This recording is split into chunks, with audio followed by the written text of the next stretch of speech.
Salah satu ukuran keberhasilan pembangunan adalah Human Development Index atau Indeks Pembangunan Manusia yang disingkat IPM. Indikator IPM ini diperkenalkan oleh ahli ekonomi Pakistan Mahbubul Haq pada tahun 1990. Dia berpendapat bahwa kekayaan sebenarnya dari sebuah bangsa adalah manusianya, dan tujuan dari pembangunan adalah upaya untuk menciptakan kondisi warga yang bisa hidup panjang, sehat, dan kreatif. Ini adalah sesuatu kebenaran yang sederhana dan powerful, namun seringkali terlupakan di tengah upaya habis-habisan mengejar kekayaan materi dan finansial. IPM ini kemudian digunakan oleh UNDP untuk mengukur perkembangan negara sejak tahun 1990 dan dipublikasikan secara berkala dalam Human Development Report. Indeks pembangunan manusia adalah sebuah indeks komposit yang terdiri dari 3 indeks utama, yaitu kesehatan, pendidikan, dan ekonomi. Untuk kesehatan, yang diukur adalah angka harapan hidup yang panjang dan sehat, diukur berdasarkan harapan hidup seluruh warga rata-rata yang ada di negara tersebut. Yang kedua adalah pendidikan. Akses pendidikan diukur berdasarkan tahun-tahun pendidikan yang diharapkan bagi anak-anak pada usia masuk sekolah dan rata-rata tahun pendidikan bagi penduduk dewasa. Indikator yang terakhir adalah ekonomi,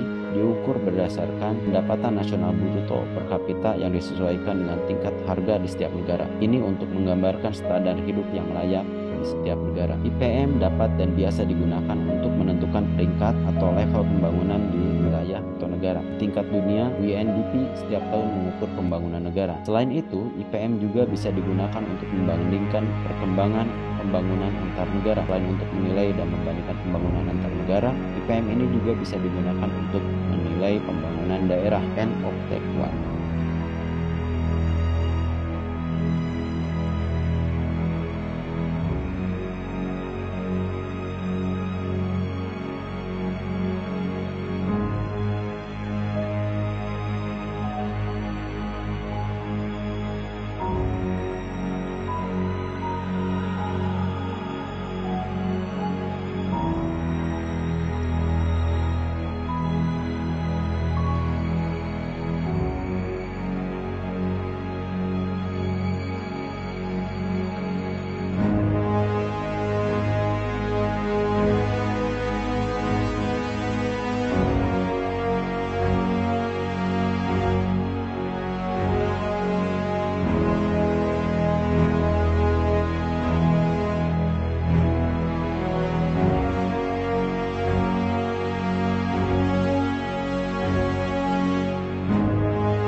Dari data terlihat bahwa di Pulau Jawa dari 6 provinsi, Provinsi DKI Jakarta memiliki indeks pembangunan manusia yang tertinggi, sementara Provinsi Jawa Timur memiliki IPM yang terendah. Nilai IPM ini memang menunjukkan skor pembangunan manusia masing-masing provinsi, namun tidak berarti IPM ini menunjukkan kinerja usaha pemerintah dan pemimpin daerahnya dalam memajukan warganya. Sebagai ilustrasi, bayangkan bahwa pemerintah daerah dan pemimpinnya sedang balapan.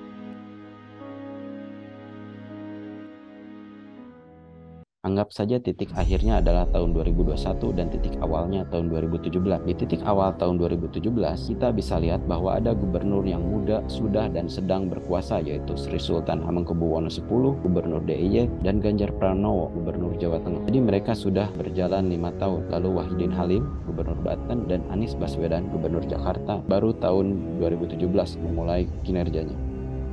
Sementara itu Ridwan Kamil, Gubernur Jabar, mulai tahun 2018. Dan Jawa Timur tahun itu sudah dipimpin Soekarwo sampai 2019.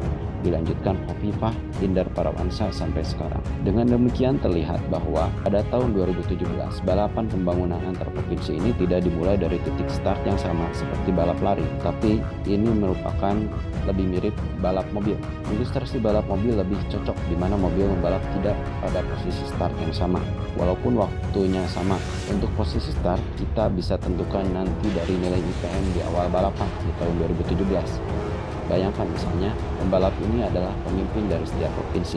Tahun 2017, pembalap terdepan dengan IPM tertinggi adalah Jakarta dengan skor 80,06, disusul kemudian dengan di posisi kedua dengan DIY dengan skor IPM 78,89. Di posisi ketiga adalah Banten dengan skor IPM 71,42. Di posisi keempat Jawa Barat dengan skor IPM 70,69. Di posisi kelima adalah Jawa Tengah dengan skor IPM 70,52. Dan di posisi terakhir adalah Jawa Timur dengan skor IPM 70,27. Selain harus mengendarai mobil, mereka juga harus menarik beban. Beban ini menunjukkan jumlah penduduk yang harus mereka layani. Kita lihat di tahun 2017, jumlah penduduk tertinggi adalah Jawa Barat dengan jumlah 47,9 juta jiwa. Kemudian disusul Jawa Timur dengan jumlah penduduk 39,3 juta jiwa. Kemudian Jawa Tengah jumlah penduduknya 34,1 juta jiwa, lalu Banten 12,3 juta jiwa, Jakarta dengan 10,3 juta jiwa, dan terakhir Yogyakarta dengan 33,7 juta jiwa. Berbeda dengan balap mobil Formula 1, di mana semua mobil memiliki mesin dengan kapasitas yang relatif setara, mobil yang digunakan dalam balapan pembangunan antar provinsi memiliki kapasitas tenaga yang berbeda. Tenaga ini adalah anggaran pemerintahnya. Anggaran inilah yang kemudian digunakan oleh pemerintah,